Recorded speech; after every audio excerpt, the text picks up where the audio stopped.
கிறிஸ்துவில் மிகவும் பிரியமானவர்களே, 7/1/2021 உங்களை சந்திப்பதில் மகிழ்ச்சி அடைகிறேன். வாருங்கள், ஒரு நிமிடம் நாம் ஜெபிப்போம். அன்பு தகப்பனே, இன்றைக்கு என்னுடைய பாதுகாப்புக்காய் ஜெபிக்கும்படி என் தேவனுடைய சமூகத்தில் வருகிறேனப்பா. என் தேவனுடைய சுத்த கிருபையும் நன்மையும் ஆசீர்வாதம் என்னுடைய வாழ்க்கையில் இருக்கும்படி ஜெபிக்கிறேன். தடைகள் எல்லாம் மாற்றுங்கப்பா. எல்லா தீமைக்கும் விலக்கி நீர் பாதுகாத்துக் கொள்ளும். இயேசு கிறிஸ்து சிந்தின பரிசுத்த ரத்தத்தை இவர் மீதும் இவர் குடும்பத்தின் மீதும் செய்கிற சகல காரியத்தின் மீதும் பூசுகிறேன். ஆகவே இந்த நாள் முழுவதும் விடுதலையும் நன்மையும் ஆசீர்வாதம் இவருடைய வாழ்க்கையில் இருக்கும்படியாக ஜெபிக்கிறேன்ப்பா. உடைய கிருபை ஒன்றே இவரை ஆளுகை செய்யும்படியாக நீர் ஆசீர்வதிக்கும்படி ஜெபிக்கிறேன். உடைய பிரசன்னத்தினாலே நிரப்புங்கப்பா, நிரப்புங்க நிரப்புங்க நிரப்புங்க தகப்பனே, நிரப்புங்கப்பா. யோவேல் 2:21 படி கர்த்தர் பெரிய காரியங்களை செய்வார் என்று சொல்லி எழுதியிருக்கூடிய வார்த்தையின்படி பெரிய காரியத்தை இவருடைய வாழ்க்கையில் சேர்ந்து ஆசீர்வதிக்கும்படி ஜெபிக்கிறேன். நேற்றும் இன்றும் என்றும் மாறாதவராகி இயேசுவின் நாமத்தில் புகழ் ஜெபிக்கிறேன் நல்ல பிதாவே, ஆமென்.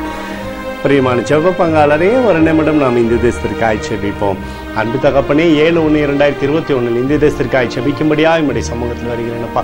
இந்திய தேசத்தை நீர் ஆசீர்வதிக்கும்படியாக ஜெபிக்கிறேன். ஆசீர்வதியும் ஆசீர்வதியும் ஆசீர்வதியும் இந்திய தேசத்தில் நன்மையான இவர்களை நீ கொடுங்கப்பா. கொரோனா வியாதியிலிருந்து துன்பத்திலிருந்து ஜனங்களை நீர் மீட்டுக் கொள்ளும்படியாக ஜெபிக்கிறேன்.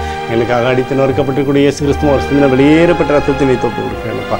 அதோடு இந்திய தேசத்தில் எழுப்புதலை நீர் தரும்படியாய் ஜெபிக்கிறேன். எழுப்புதலை தருவீராக, எழுப்புதலை தருவீராக, எழுப்புதலை தருவீராக.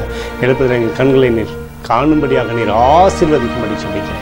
நேற்றும் இன்றும் என்று மாறாதவராகிய இயேசுவின் நாமத்தில் புகழ் ஜெபிக்கிறேன் நல்ல பிதாவே, ஆமென். பிரியமான ஜெப பங்காளரே, ஆண்டவர் நம்மளுடைய ஜெபத்தை கேட்டிருக்கார். இந்த நாள் முழுவதும் கர்த்தராகிய இயேசு கிறிஸ்துக்குள் நீங்கள் வளரும்படி உங்களை வாழ்த்தி ஆசீர்வதிக்கிறேன். ஆமென்.